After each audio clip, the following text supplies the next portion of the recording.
Hello and Jai Bhim everyone. I welcome you all to the 15th session of Ambedkar Intellectual Summit 2024. Today we are here to celebrate the 133rd Ambedkar Jayanti and to understand the life and mission of Dr. Ambedkar.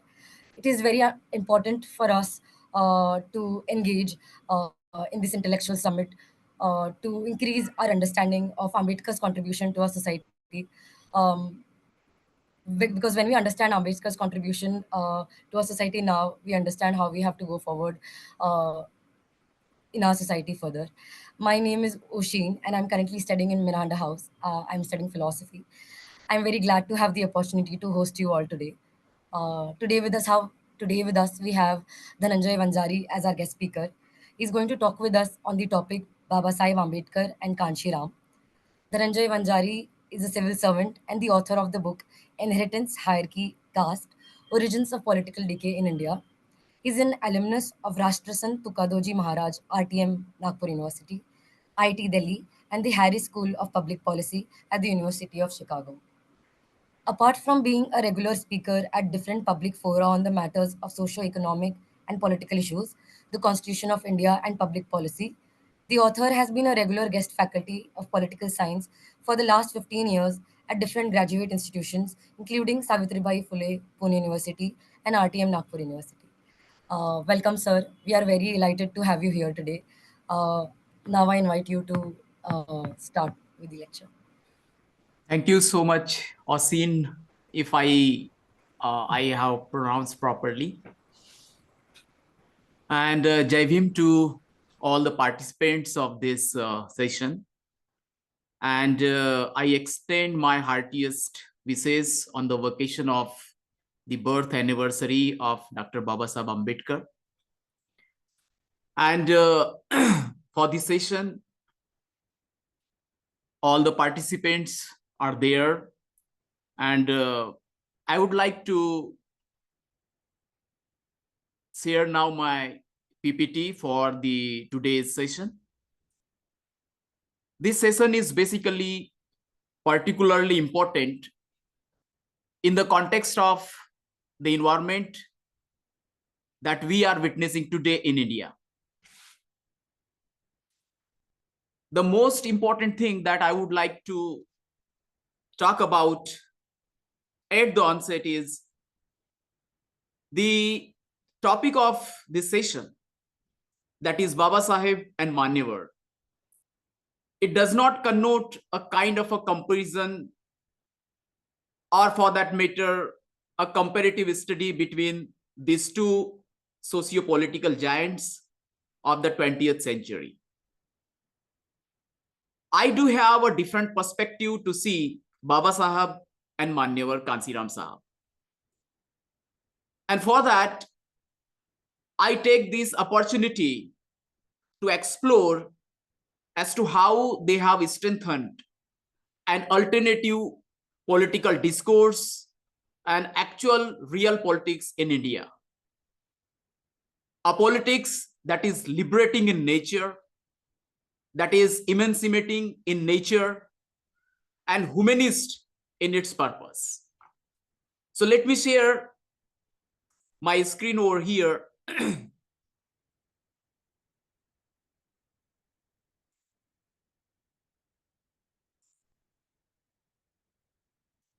Osin, could you see the screen? Yes, sir, we can see your screen. Yeah. Thank you so much.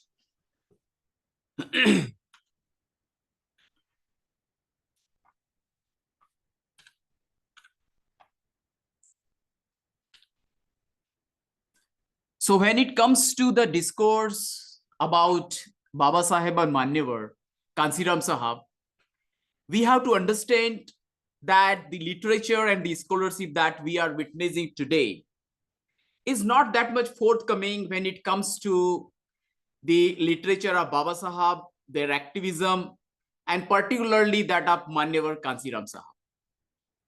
If you look into the trajectory of the discourse and the scholarship of the last 20 years or so, you will find that a little bit of scholarship on Dr. Babasaheb Ambedkar one can find. But when it comes to the Manyavar Kanshiram Sahab, you will find that most of the literature is available in Hindi. And the mainstream scholarship has not given the place and the space to the extent that they deserve. This background we have to take into account when we explore the relationship between Babasaheb and Manyavar Sahab. The dominant themes and narratives and the institutions and the discursive trajectory of these narratives, if you could see and explore, you will find that under the overwhelming narrative of the hierarchical social order prevailing in Indian society and Indian history, more or less have prevented the elite scholarship from narrating the assertions as articulated by Dr. Babasaheb Ambedkar and Manyavar Kanshiram Sahab. This is very, very important aspect. And against these dominant themes and narratives as dictated by the Brahminical conscience in India, the saga of resistance, struggle for liberation, adjacent and autonomous space has to be looked into. If you could look into the first half and the second half of the 20th century, it is interesting to understand and know that the alternative political discourse and politics of liberation has started with Dr. Babasaheb Ambedkar in the first quarter of the 20th century.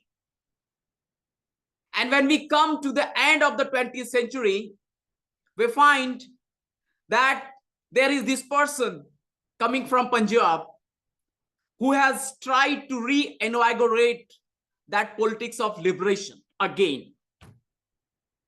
So both these stalwarts, if you find, and the duration of the whole 20th century, if you can look into, you'll find that both these stalwarts have struggled against the dominant themes and narratives entrenched very strongly in Indian society. And the dominant scholarship has not taken due attention, has not given due attention to their scholarship and activism and the politics of aggression. Against this background, we have to understand the relationship under philosophy and activism between Dr. Babasaheb Ambedkar and Manyavar Kanshiram Sahab. Now this session and the whole journey of this relationship of Dr. Babasaheb Ambedkar and Manyavar Kanshiram Sahab, for the kind of a systematization, I have divided the whole session into two parts. Number one part, I perceive it to be a continued and cumulative energy. A continued and cumulative energy of the movement that has been undertaken by the social reformers, not only in Maharashtra, but across India, for the social liberation and for the freedom of bondage, the freedom from the Brahminical yoke prevalent in Indian society. So this is one aspect that I would like to focus upon. The other important focus that I would like to devote a couple of minutes, say 5 or 10 minutes, it is about the interactive dynamics between Babasaheb and Manyavar Kanshiram Sahab in terms of philosophical aspect, philosophical threads, and actual activism, actual struggle that they had undertaken. As to what Manyavar Kanshiram Sahab had actually learned from the legacy of social reformers and particularly Dr. Babasaheb Ambedkar. So let me come to the first aspect of my session, that is the continued and cumulated energy of the social reformers in Maharashtra, particularly, and India in general. So I perceive it to be a kind of a relationship, a cohesive relationship for inculcating confidence and self-esteem among the teeming millions across India. The masses, the people who have been subjected to the inhuman treatment, discrimination, and a hierarchy, and particularly a social conscience of slavery. I mean to say, as if they were enjoying the slavery perpetrated by the Brahminical social order. It was not so easy for both these stalwarts to inculcate a confidence and self-esteem, a feeling that they can do something, a feeling that they could also participate in the mainstream. This confidence was reinvigorated and inculcated by these two stalwarts. This is very important aspect that we have to take into account. The whole gamut of, or I can say the crux of, the whole movement of social liberation has to be seen in this context of inculcation of confidence and self-esteem among these people who have been subjected for thousands of years by the Brahminical social order and its conscience. The second aspect that I would like to focus upon is about the socio-cultural emancipation. Most of the time, when we read the literature on Dr. Babasaheb Ambedkar, and particularly the relationship between Kanshiram Sahab and Babasaheb, particularly we come to know about the literature, about the political dynamics, as to how the political legacy of Dr. Babasaheb Ambedkar has been re-inaugurated and strengthened by Manyavar Kanshiram Sahab. But that is not the only dimension that we have to take into account. The socio-cultural emancipation is equally important, and particularly in the case of Manyavar Kanshiram Sahab. He has not only just taken into account the political aspects. Of course, it was the prominent aspect. But as we will see in our incoming slides, the socio-cultural emancipation from the Brahminical social order, the psyche of this slavery, and the emancipation therefrom is equally important when we take into account the dynamics, the philosophical dynamics between Dr. Babasaheb Ambedkar and Manyavar Kanshiram Sahab. Other important aspect that I would like to highlight when it comes to the philosophical dynamics between Babasaheb and Manyavar Kanshiram Sahab is about the strengthening and inculcating a social conscience of equality, liberty, and fraternity against the social conscience as entrenched by the Brahminical social order based on the caste system in Indian society. Rather, both these stalwarts have tried their level best to replace the social conscience of hierarchy and discrimination in Indian society. And that is what we find when they say that they intend to have a complete social transformation of Indian society that is rooted in these efforts of theirs for the social conscience of equality, liberty, and fraternity that we cannot avoid or neglect when it comes to the philosophical dynamics between Dr. Babasaheb Ambedkar and Manyavar Kanshiram Sahab. The fourth important aspect that I would like to highlight is about the reshaping of political system and struggle for political participation. What does it imply? What does it connote? It does connote to replace the pernicious political system as entrenched by the hierarchical social order. As you are all aware, that the political structures of the year in Indian society, they were completely under the control of the hierarchical social order.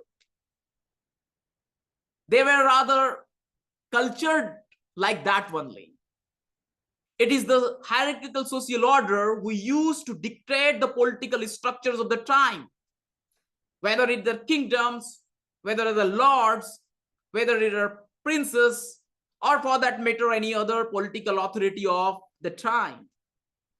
And that's why it was an endeavor of Dr. Babasaheb Ambedkar to somehow reshape this political system based on the hierarchical social order, and to give a direction, a new direction that will make the people the prominent factor in deciding the political system of Indian society. And the second important aspect is about the struggle for political participation. As you might have all studied, the endeavors and efforts and the struggle taken by Dr. Babasaheb Ambedkar, whether it is the colonial period or for that matter, after the departure of the British from the Indian shores, how he had endeavored and made efforts to bring about the constitutional reforms to reshape this political system and somehow delink the conscience that guides the political system of the day. Next important aspect when it comes to this continued and cumulative energy and the legacy of liberation is carving out autonomous socio-political space. I personally believe that this is very critical, whether it is the philosophical aspects or for that matter the ideological aspects of Dr. Babasaheb Ambedkar, or for that matter Manyavar Kanshiram Sahab. They tried their level best to focus on these very aspects because they were aware of the subtle and nuanced nature of the entrenched caste system and its tentacles in every areas of human behavior and endeavors in Indian society. And that's why they tried their level best to get freedom from the yoke of these Brahminical conscience, not only in socio-cultural affairs, but also in political space. We are given to understand most of the time in the current, discourse that it is the politics that brings divisiveness in the society. It is the politics that brings segregation, divisions in the society. But it is very important to understand the subtle nature of the hierarchical social order that propagates across generations and affects the political system. For that matter, whether it is liberalism, whether it is capitalism, whether for that matter communism, or for that matter any other ism, you take for granted and you can witness as to how the traditional ruling class is still the ruling class in India. Can we negate this? Can we undermine this statement? I am not undermining or for that matter underestimating the participation of the subaltern classes during the last 70 years. Notwithstanding that, we cannot undermine the concentration of political and economic power still under what Dr. Babasaheb Ambedkar had called the hereditary governing class in India.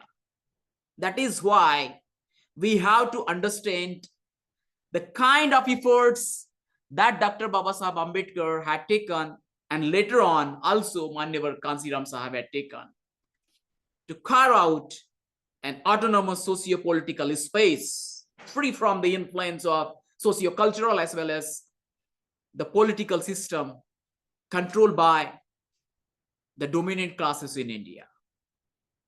Apart from that, when it comes to the philosophical dynamics between these two social reformers, we have to understand that they have emphasized one very important aspect about politics.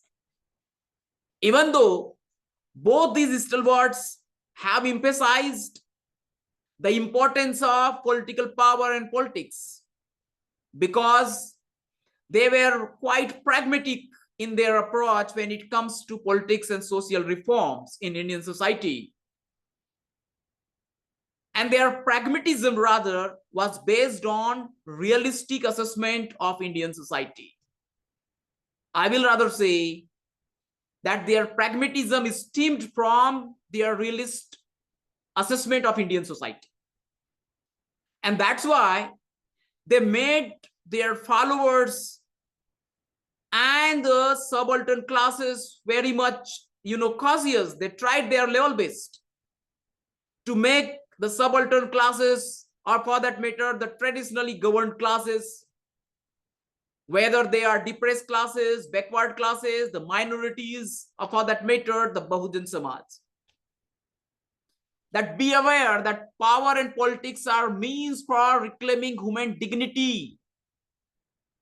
It is not for the sake of pursuit of power itself, as we mostly witness nowadays. And it is because of this deviation by the followers and the lieutenants of Dr. Babasaheb Ambedkar, and for that matter, the followers or the lieutenants of Manyavar Kanshiram Sahab, that they intend to see power and politics as if they are for the sake of pursuit of power and politics only. And that's why I thought it pertinent to bring this aspect of both these stalwarts when we study and explore the philosophical interaction between Dr. Babasaheb Ambedkar and Manyavar Kanshiram Sahab, that they emphasized mind well that power and politics should be for achieving some higher goals for society and individual both. This is very important aspect when we try to explore this continued and cumulative energy as bequeathed by the social reformers and as reinvigorated first by Dr. Babasaheb Ambedkar and later on by Manyavar Kanshiram Sahab. Now, when we talk about the second aspect of my session, as at the onset I have talked about, an interactive dynamics between Babasaheb and Manyavar, philosophy and struggle. So when it comes to kind of a relationship between Dr. Babasaheb Ambedkar and Manyavar Kanshiram Sahab, we have to understand, and that's why I have underlined both these terms on my slide. I have written Kanshiram and I have written Babasaheb. So when this gentleman from Punjab, he came to Maharashtra, he was not Manyavar Kanshiram Sahab. He was Kanshiram. So Kanshiram meets Babasaheb. When Kanshiram meets Babasaheb, Dr. B.R. Ambedkar had already become an icon, and Babasaheb, for that matter. We have to understand that. So here is a Babasaheb and here is a Kanshiram. And when this gentleman from Punjab, he came to Maharashtra, he was not that much aware of philosophy and ideology of Babasaheb. He was aware, in fact. We will not go into all these nitties and gritties and details. You can, see so much of a detail somewhere else also. But here, he came to know about Babasaheb philosophically, ideologically for that matter, and more importantly, in a context. If you look into the background, initial background of Manyavar Kanshiram Sahab in Punjab, his background was not that much aware about casteism for that matter. Personally, as far as I came to know about his background, most of the literature, most of the experiences from the people who had worked with him, they say that there has not been that much casteism in the surrounding that he used to live in. So when he came to Maharashtra for joining and working in a defense organization as a scientist, he came to know about Babasaheb philosophically, ideologically. And his colleagues and friends, particularly I will like to quote the names of two important personalities for that matter. One is Dina Bhanaji and other is Khapardeji. Most of you may be aware of these facts, so I will not go into that. So his introduction, his initiation to Ambedkarism, or for that matter, the philosophy and ideology of Ambedkar, was with some experiences, a bitter experience, for that matter, more experiences of casteism as he had witnessed in Maharashtra. And then he came to know about the social reforms movement as endeavored by the social reformers. May it be Mahatma Jyotiravji Phule, or for that matter, Rajrishi Sahu Maharaj. The complete socio-cultural reforms and the legacy of these social reformers and the paradigm as undertaken by Dr. Babasaheb Ambedkar had made tremendous influence on the thought process of Manyavar Kanshiram Sahab. The two most important aspects or books for that matter that Manyavar Kanshiram Sahab had taken pain to go through and then understood the basic tenets of philosophy and ideology of Dr. Babasaheb Ambedkar were Annihilation of Caste, and the other one was what Congress and Gandhi have done to the untouchables.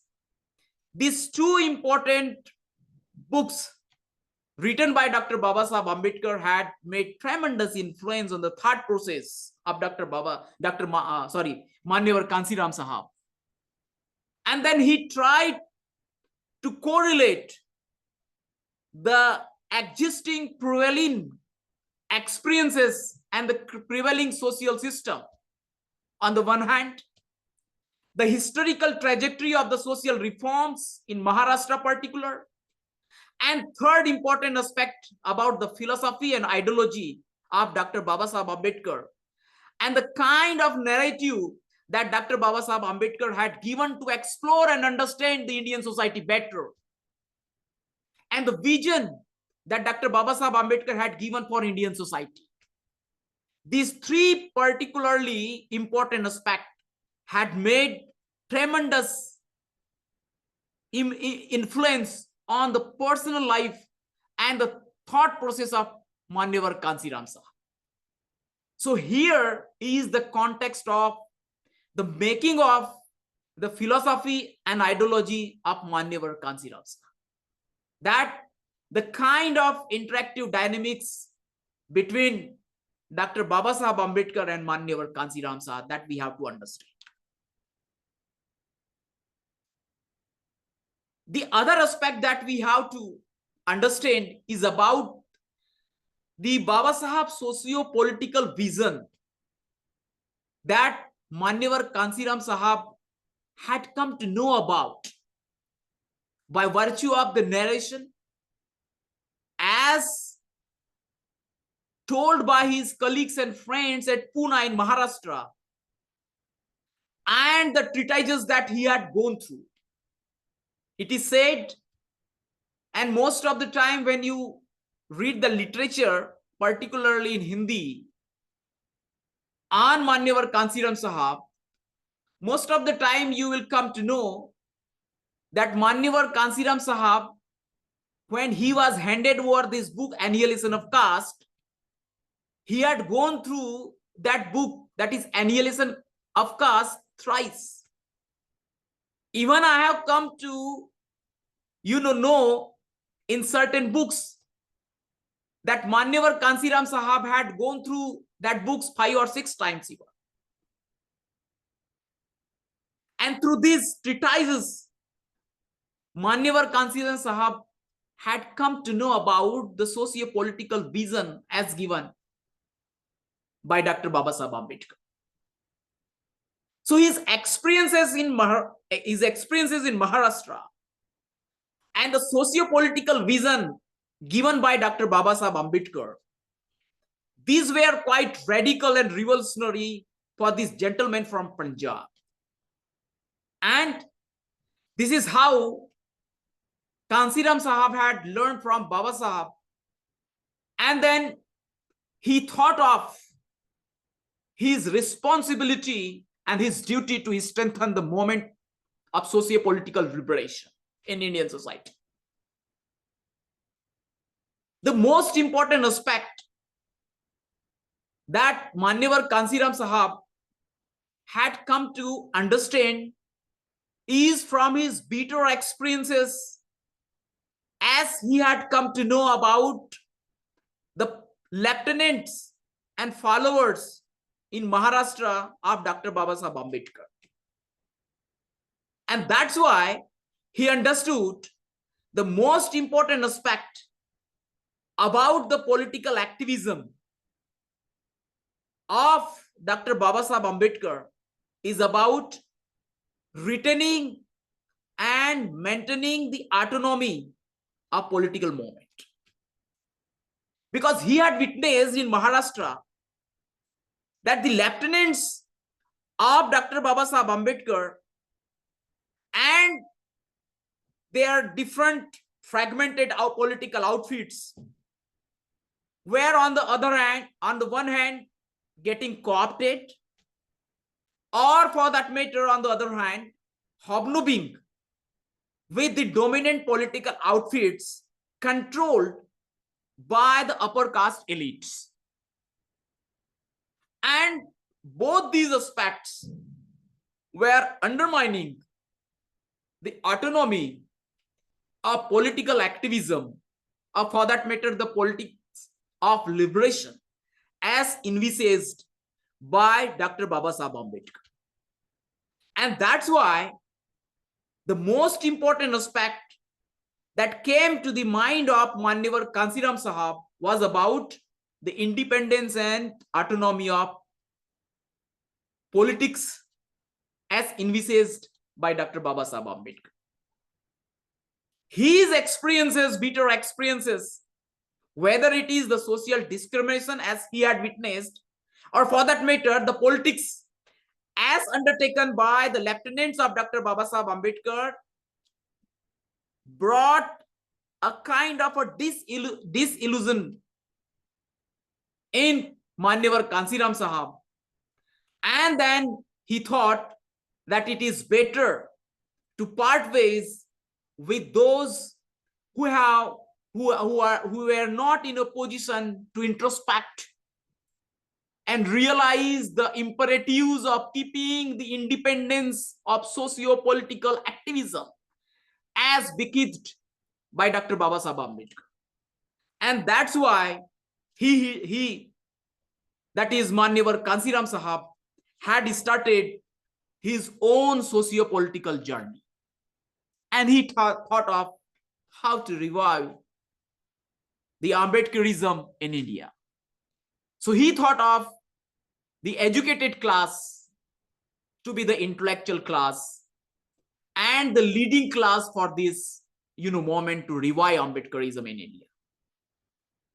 He had come to know about the lament of Dr. Babasaheb Ambedkar, that it is the educated class who had betrayed him. So Manyavar Kanshiram Sahab had taken this statement very seriously. And he thought and introspected on that. And he thought it is the educated class who should be made to take the lead and be the intellectual class, a sensitive class, a sensible class, a dutiful class, a class who would take the karwa of Dr. Babasaheb Ambedkar forward. And that's why Manyavar Kanshiram Sahab had taken pains to establish the organizations such as most of you may be aware of, Babasaheb, Discourse, and then the BSP as a political party. This is very important aspect that he had traced this journey from Babasaheb, and before that, the Association of Employees at Pune. But the most important thing is that he wanted to expand the vision and the reach of this movement to make it a pan-India phenomenon. And that's why he shifted from Pune to Delhi to make it a pan-India movement. The most important aspect, when Manyavar Kanshiram Sahab had taken pains to trace the journey from Babasaheb and DS4 to BSP, and for that matter from Pune to Delhi, the most important aspect was to spread the message of Dr. Babasaheb Ambedkar. Rather, I will say it was Manyavar Kanshiram Sahab who had taken the slogan of Jai Bhim across India. You may be aware of his various journeys across India, from Kashmir to Kanyakumari and from Gujarat to Northeast straight on cycle march. That kind of a sensitivity and the moral duty that Manyavar Kanshiram Sahab had given a kind of a example to the generations and the followers for future. This important aspect I would like to highlight. This was the crux, I would say, when it comes to the philosophical and activist interaction between these two stalwarts. I will rather say it is the foundational premise of reinvigorating the subaltern socio-political activism in India. The sense of responsibility and the sense of shame, or for that matter, the indignation. Both these stalwarts emphasize that until and unless the educated class do have the sense of responsibility toward their people, toward the society, toward this community, they would not be in a position to take the karma forward. That is the reason we say that Manyavar Kanshiram Sahab had emphasized on this moral duty and the sense of responsibility on the part of the educated class to become a guiding class, an intellectual class. It is this sense of responsibility that would help Manyavar Kanshiram Sahab, as earlier it had helped Dr. Babasaheb Ambedkar, to bring the masses and the educated class to reinvigorate the moment of liberation in Indian society. A moment of liberation of the subaltern classes, the traditionally governed classes, to be a participative class, to become the governing class, not only from the perspective of positionings, but from the perspective of changing their mindset to become the governing class. This was the premise. But until and unless you do have a sense of shame, or for that matter, indignation against the injustice that you see around yourself, you will not be in a position to sense the responsibility.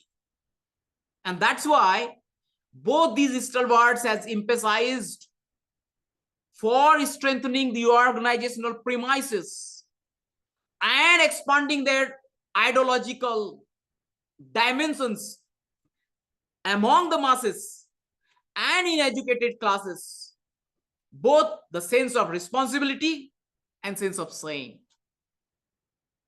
And these two factors were critical, pivotal to bring what we call the moment of payback to the society among the educated class, that yes, we owe our responsibility to the society. And that's why we have to come together to form organization to strengthen the ideological and organizational dimensions of this socio-political liberation. These two aspects we have to underline. Of course, when it comes to the interactive dynamics between these two stalwarts, prominently we come to know about the master key, the political power, the political dimension. But as I have already said earlier at the onset itself, that power and politics as a means, we have to reiterate again and again. And we have to understand that when it comes to the dynamics between these two stalwarts, it's not an easy business to understand. It's not kind of a academic discussion alone, because both these stalwarts, they believed in working philosophy. They were not kind of an armchair philosopher for the sake of discussion. They were discussing and analyzing the society. No, they sought to have their philosophical tools for bringing change in the society, for bringing social transformation. And that's why they emphasized that when it comes to, we are emphasizing, yes, political power and politics will be the critical aspect when it comes to the social transformation. Notwithstanding that, we have to understand that it has to be a means. And for that, how we can achieve that? So for that, if you don't have the resources vis-a-vis the resources, as we witness in the case of the dominant class, the upper caste, their resources, their organizational paraphernalia, infrastructure they do have, what the subaltern classes and the traditional governed classes did have. They did have the sources of organization and ideology. They can become their source of power to capture the power to govern. And that's why they emphasized on the sense of responsibility, sense of indignation, to come together to form an organization, strengthen the organization to capture the power to govern. As we witness today, that the traditional governing class, the traditional governing elites, they have not captured the political power, but they are also dominant. They have established their dominance in collusion with the capitalism coming from across the world. But what about the traditional governed classes? They do have their sources of power in their organization and ideology. This is very important. Those are who we are as a followers of Dr. Babasaheb Ambedkar and Manyavar Kanshiram Sahab have to understand that it is as relevant today as it had been earlier also. And that's why both these stalwarts have emphasized that we need to have a kind of a social alliance among the traditional governed classes, or for that matter, the Bahujan Samaj, as prominently envisaged and emphasized by Manyavar Kanshiram Sahab. But they also made their followers and their movements aware of what they called as agents and stooges, because they are aware that until and unless we keep vigilance on these agents and stooges, your sources of power to capture, the power to govern will not be successful. Your organization will not be successful. And that's why they have emphasized on these very aspects, that who are the real representatives of the people who can really fight for these governed classes. Having emphasized on this aspect of master key, the overall socio-political vision that this interactive dynamics between these stalwarts emphasized upon, I will say, it is the idea of Prabuddha Bharat.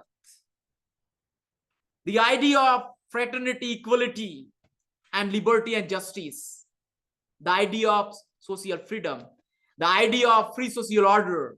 The idea of free social choice, scientific temperament. Far beyond what the social conscience entrenched by the hierarchical social order spreads in their new sophistication in present day also.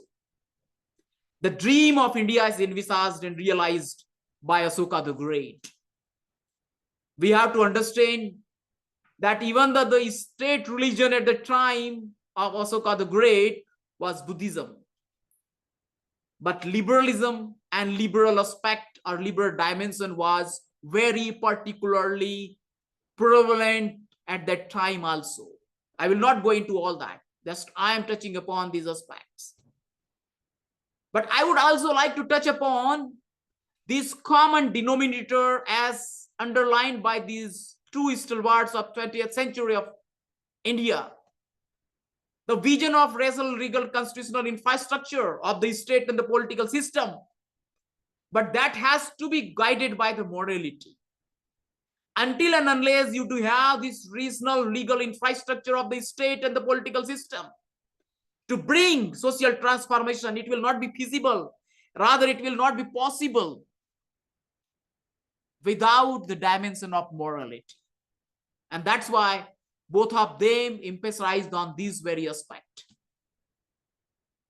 And that's why I would rather emphasize that Manyavar Kanshiram Sahab, you can link, as this, the last aspect of vision of rational, legal, constitutional structure to be guided by morality. And I link it with the vision as envisaged and the dream that Manyavar Kanshiram Sahab had envisaged, that he envisaged the dream of India as realized and envisaged by Ashoka the Great.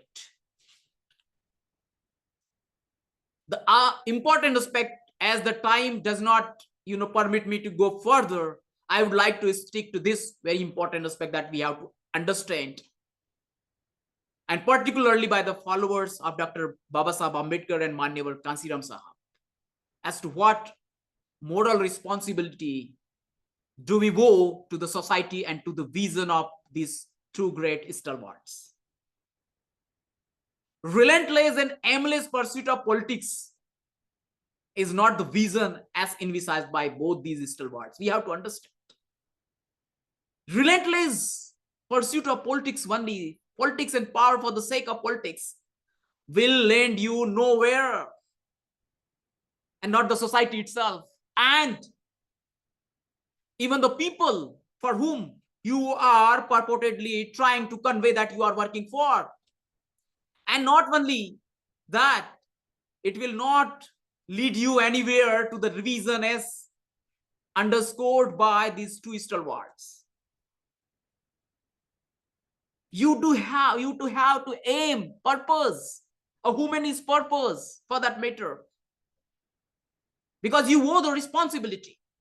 And that's why you are not doing the politics for the sake of politics only. You do have a larger aim to be achieved through the means of this politics and power. And that's why we have to understand this very aspect and mind well. This is not for the sake of telling and discussing only. Why? It is because of we do have the great examples of these two stalwarts who have shown to the world, not only to India, they have shown to the world that we can do a politics on the basis of humanist purpose. We can do politics with a purpose. We can do politics with a responsibility, because there is a lot of stake is there. Millions of people's stake is there. And that's why we have to understand, as an intellectual class, if we really call ourselves as an intellectual class,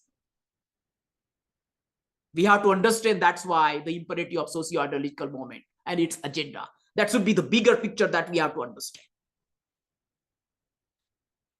The other aspect that I would like to highlight here is the misgivings of positionings and oratorics. If I think that my responsibility is just to discuss some aspects for the academic, of academics, and for the purpose of academics, and I, somehow end my responsibility by saying that whatever I am as Dhananjay Soindaji, say civil servant or with some position, it is because of Dr. Babasaheb Ambedkar, or for that matter, Manyavar Kanshiram Sahab. And I then think my responsibility is over because I have already uttered the names of these great stalwarts. No, my friends, we have to give up these misgivings.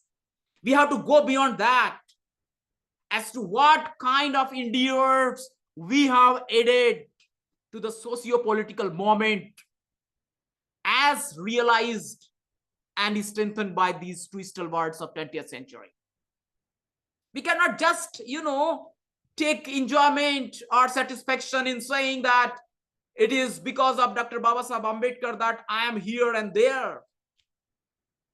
That does not end your responsibility, moral responsibility for that matter. We have to go beyond that. You have attained a position because of the struggle and sacrifice as undertaken by Dr. Babasaheb Ambedkar, and you are just saying that to show to the world that I have achieved. Yes, you have achieved. There is no denying the fact about that. How we can underestimate the sacrifices and the struggle undertaken by Dr. Babasaheb Ambedkar, and later on by the endeavors taken by Manyavar Kanshiram Sahab. But we have to go beyond that. You can just stop there. You don't have the luxury of the dominant governing class in India who had been there since thousands of years. They do have different infrastructure, different division, different logistics. They do have the people to do politics.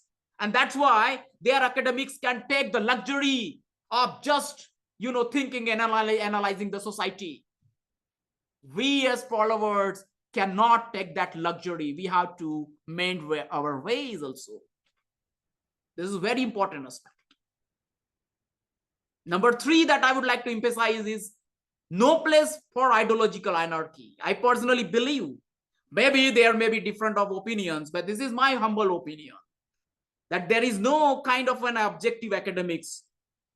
There was none, there is no, and there will not be. And that's why I believe that we have to understand that the academics, for that matter, of any society does have some ideological undercurrents and ideological dimension. We cannot underestimate that. We have to take into account when we talk about our own responsibility and when we talk about the academics that we are pursuing. I'm not saying that the researcher should not do the objective research. Yes, it's their duty.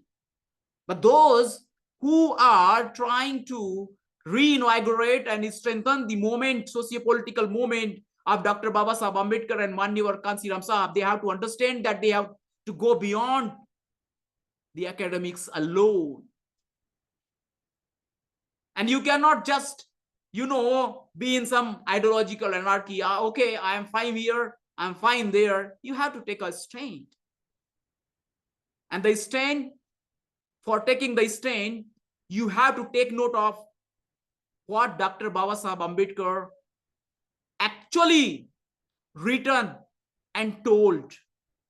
We cannot just, go through the pages of writing any speeches and make our own, view. And then they say, okay, this is what according to Babasaheb. No, it's not the way to reinvigorate the socio-political movement. We have to understand this aspect. Yes, Oshin, I am just concluding. The most important thing is co-optation and adjustment, not confined to politics. We have to understand this. There is this narrative made by, Dhananjay Wanjari, or for that matter, those who are educated and who are, kind of calling themselves intellectuals. Okay, it is the politics. There you can see this co-optation and adjustment. Oh, no, please don't shirk off from your responsibility. Please come to the terms, see the reality. You cannot confine this co-optation phenomena and adjustment phenomena co-opted under the dominant hierarchical social order and their conscience and their literature and academics. We have to understand it is there in literature, in academics, in scholarship also. So we have to understand that. And I will urge rather through this session that we have to understand this very aspect. Don't get co-opted. Try to understand where you stand firmly. You do your responsibility.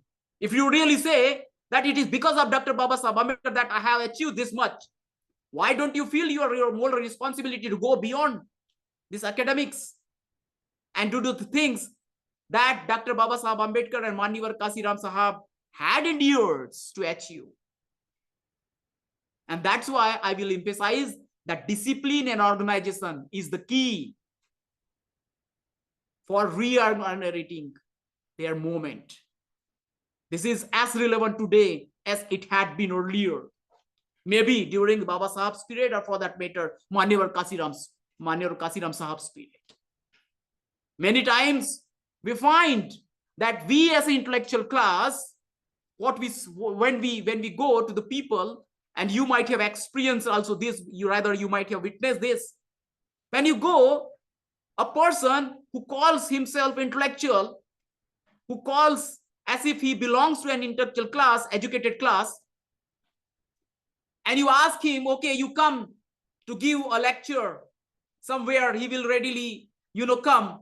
But when you ask him, okay, the imperative of Dr. Babasaheb Ambedkar and Manyavar Kanshiram Sahab does demand that you join a social organization and you do some social responsibility or organizational or radical responsibility, he will not come forward. This is great handicap, handicap that we are witnessing today. Who will take the lead of these two stalwarts of 20th century to transform the Indian society? We cannot just criticize and analyze the things. You have to play. We have to take part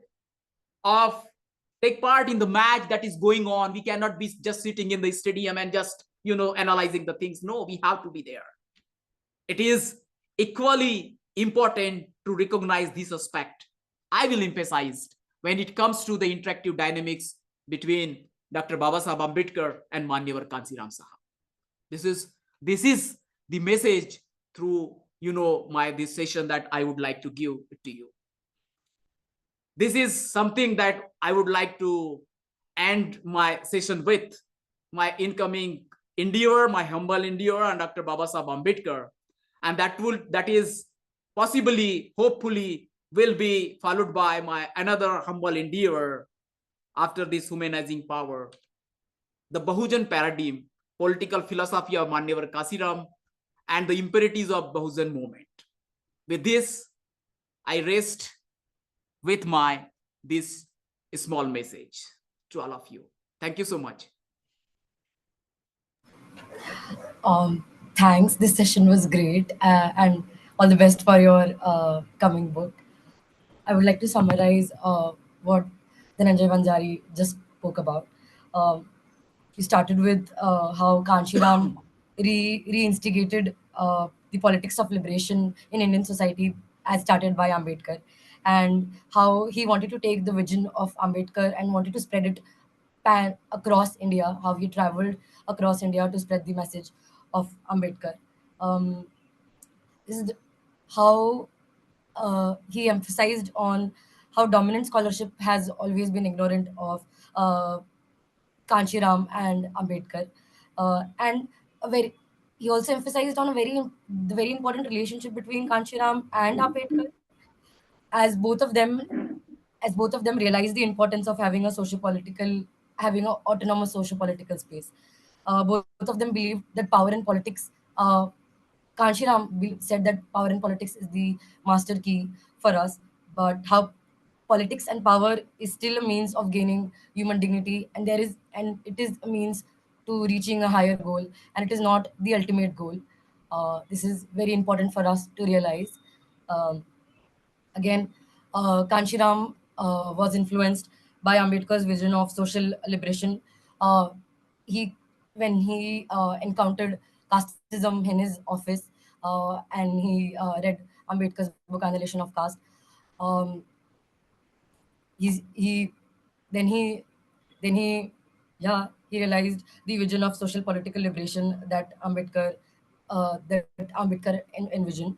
um, Kanshiram also understood he understood that the educated classes had always betrayed Ambedkar, and he understood why it is very important for the educated class to become intellectual class, and he worked towards it. He formed BAMSAFE, he formed DS4. Again, our speaker talked about a very important thing about the sense of shame and the sense of responsibility. How when we feel sense of shame towards our entity, towards our people, we never come to realize this responsibility that we have towards our society. Uh, the Another important thing that was talked about was how Kanshiram also realized that there needs to be an alliance between the traditional governed classes of India, that is the Bahujans. Uh, then in the end he spoke about our responsibility is not only limited towards analyzing and reading and understanding how our society works. We do not aim at becoming armchair philosophers, but our duty is beyond that. It becomes important and imperative for us to join social organizations and take lead. Discipline and organization becomes the key to strengthen the movement built by Ambedkar and Manyavar Kanshiram. Yeah, thank you. I would like to rest here. Uh, we have Swapnil here, and he would moderate the question and answer session. We can go forward with any questions that we have in the comment section.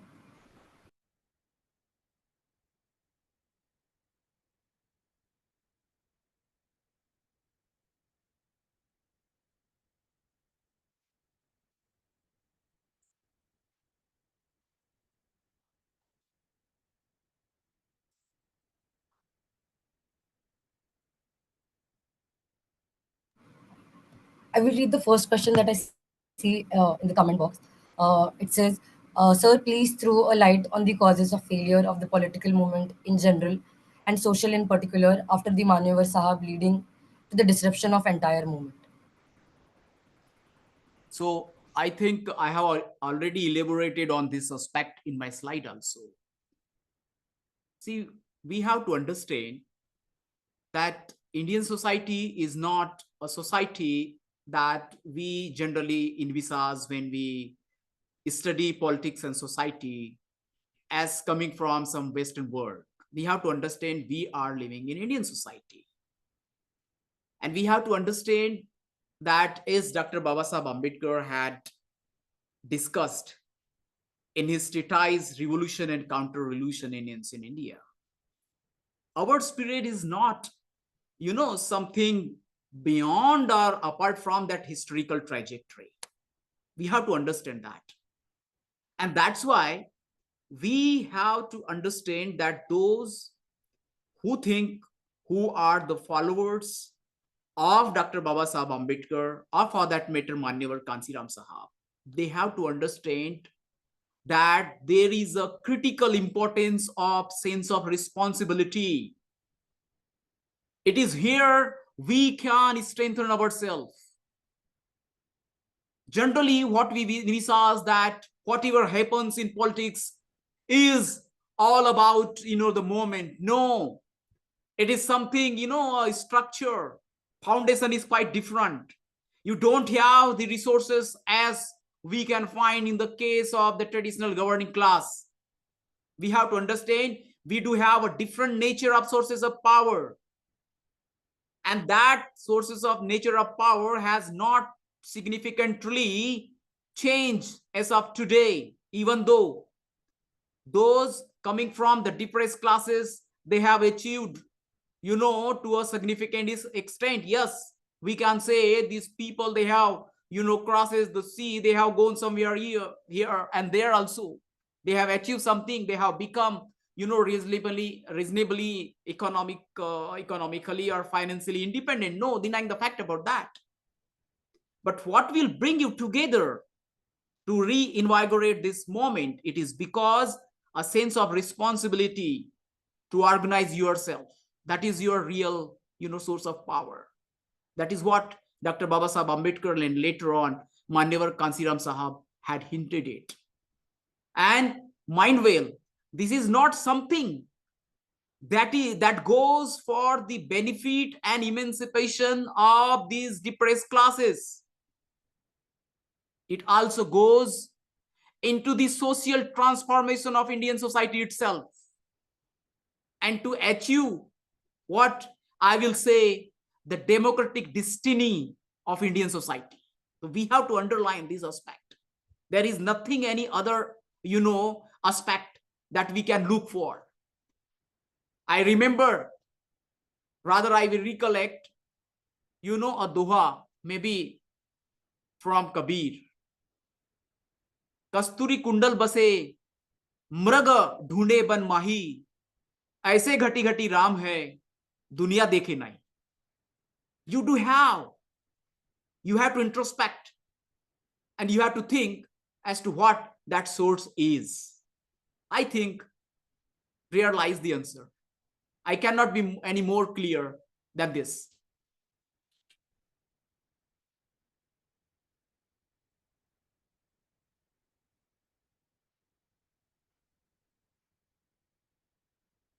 Participants can unmute themselves to ask questions.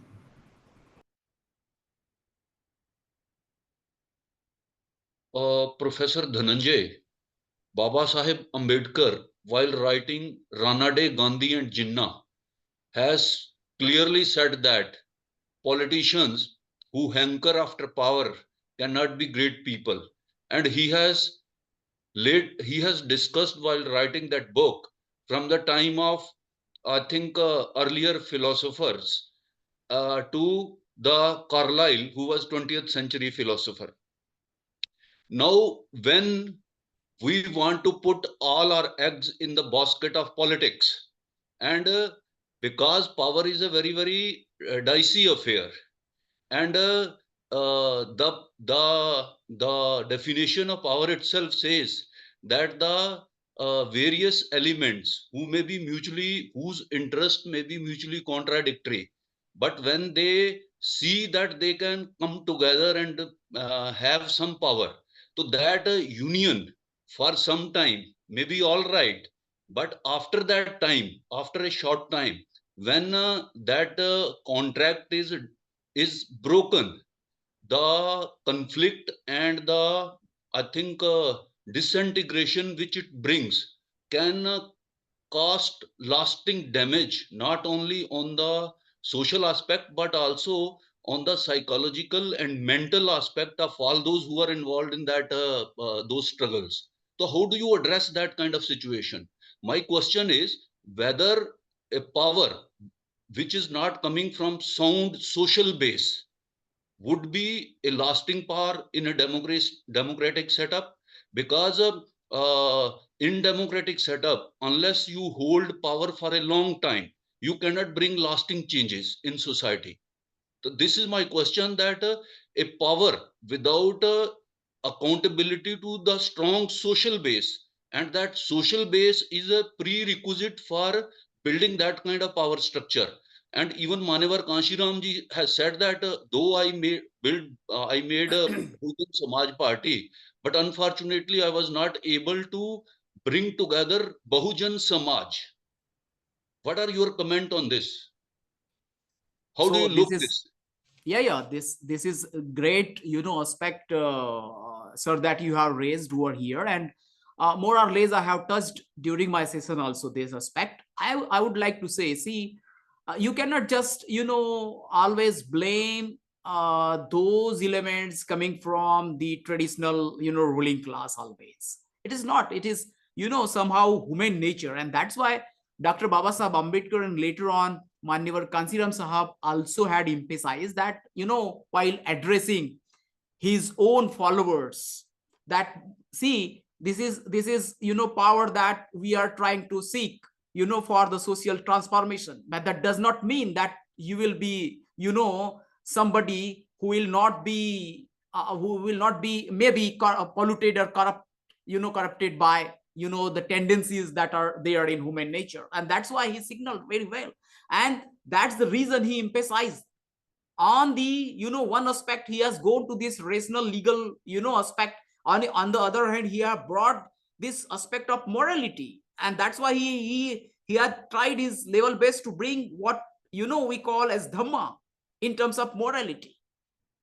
So he was not, trying to bring, a kind of a religiosity in this rational legal aspect or power.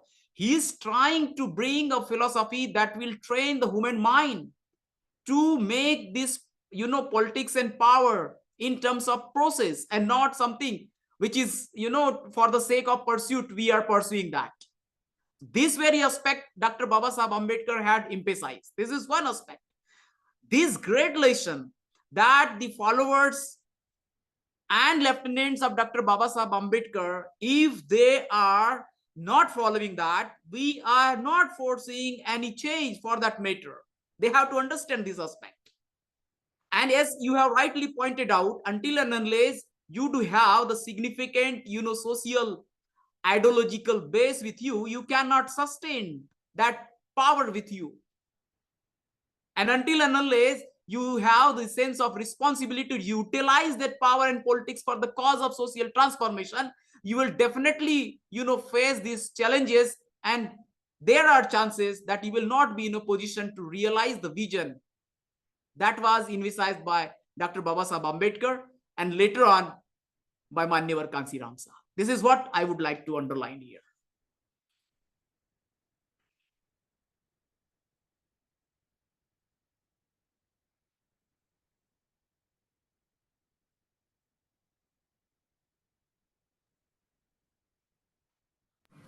There is one question in the chat box. It says, how Yes. ideological anarchy stems within organization and ways to address it. So I personally feel that this is a a big challenge. I would like to see here in current context. It is in the sense that, see, you are saying that you are a follower of Dr. Babasaheb Ambedkar, or for that matter Manyavar Kanshiram Sahab, and you are not in a position to take a stand. It is because of, say, your academic cooptation, or for that matter political cooptation, or for that matter your positionings that you want to seek somewhere. And you are basically trying to define and redefine, rather reshape, the ideological contours that had already been laid down by Dr. Babasaheb Ambedkar, and for that matter Manyavar Kanshiram Sahab. So we have to be there. You cannot shirk off from your responsibility for the sake of your academic or scholarly positionings here and there. You have to take a stand. And that's why I have emphasized that it is the imperative, it is the moral responsibility of those who call themselves the followers of Dr. Babasaheb Ambedkar and Manyavar Kanshiram Sahab. They have to take a stand, an ideological stand. Rather, they may believe, or they are afraid of taking a stand for that matter. Maybe there are certain academic or regions that are there, for that matter they are not in a position to take a stand. But if they are not doing that, they are basically undermining the vision, socio-political vision of liberation of Dr. Babasaheb Ambedkar. That is what I want to emphasize. If that kind of a sensibility or sensitivity, if this educated class does have, then we can somehow mitigate this challenge of ideological anarchy that I would like to emphasize.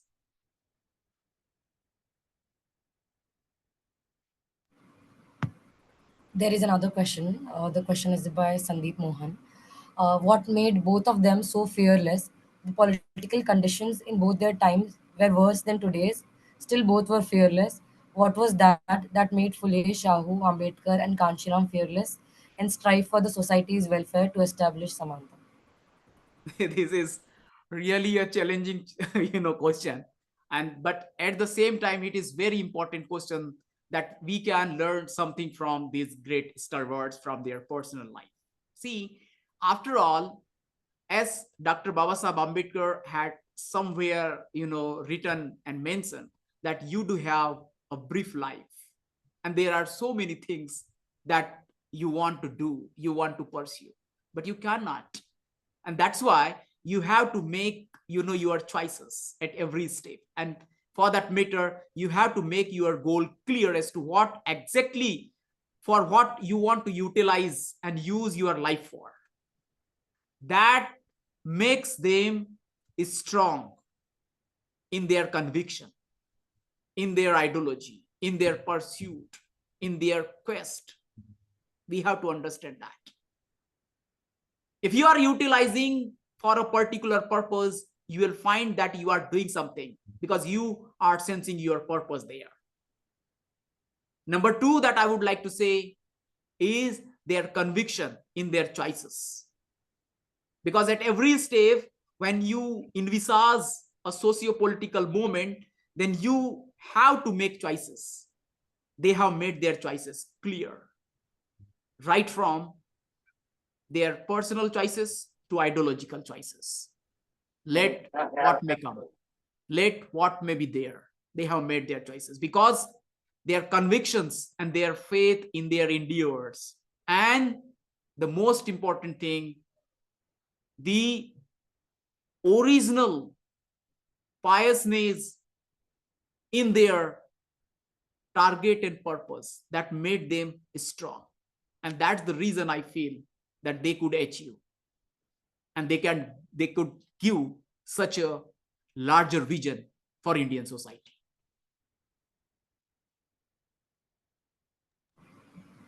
We can have a last question Hello. from Nivesh.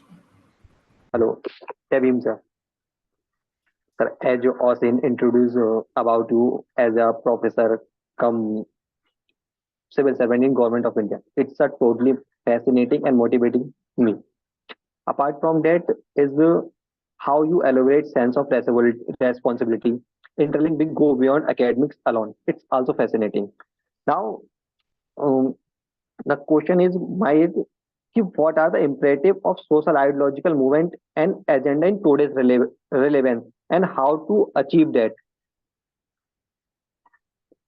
See, I would like to see this question as such. See, the outline for this socio-political movement of liberation has already been laid down by Babasaheb and Manyavar Kanshiram Sahab. Rather, they have realized that this is how the downtrodden classes, or for that matter, the traditionally governed classes, could do something to change their lives as well as transform the society for better.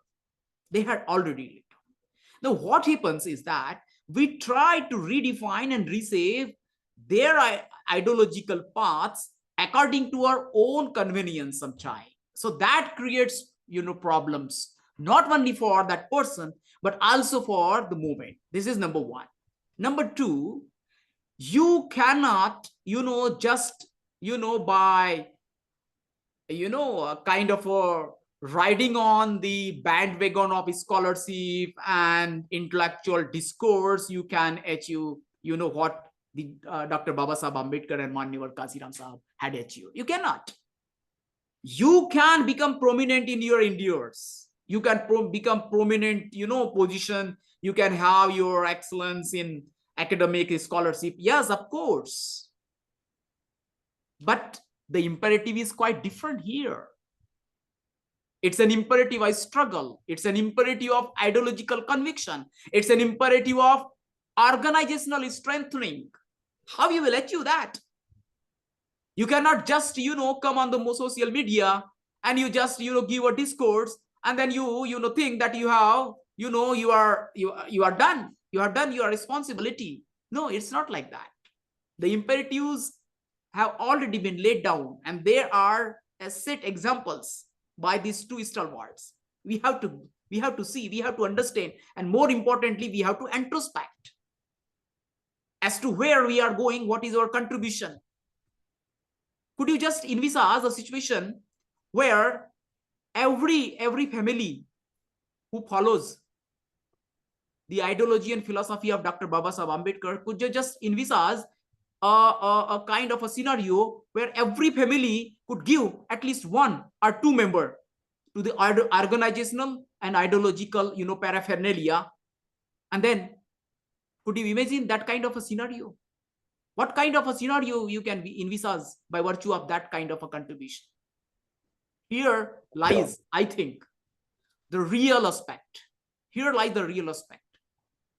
We have to believe that this is our conviction when we have to go along this. If we are really want to, have a kind of a moment that is envisaged by Dr. Babasaheb Ambedkar and Manyavar Kanshiram Sahab. This is my humble submission. This is my just personal opinion. I'm not, I'm not casting personal aspersion on anybody, but this is my small understanding that I could, gather from whatever I have, read from the activism and struggle of these two stalwarts. Thank you, sir. I would like to end today's session. Thank you all for joining us today. Thanks for this wonderful and insightful session. I would like to wish everyone in advance for tomorrow. Happy Ambedkar Jayanti to everyone. Thank you so much. Happy Ambedkar Jayanti to all of you. Jai Hind. Heartiest wishes to everybody.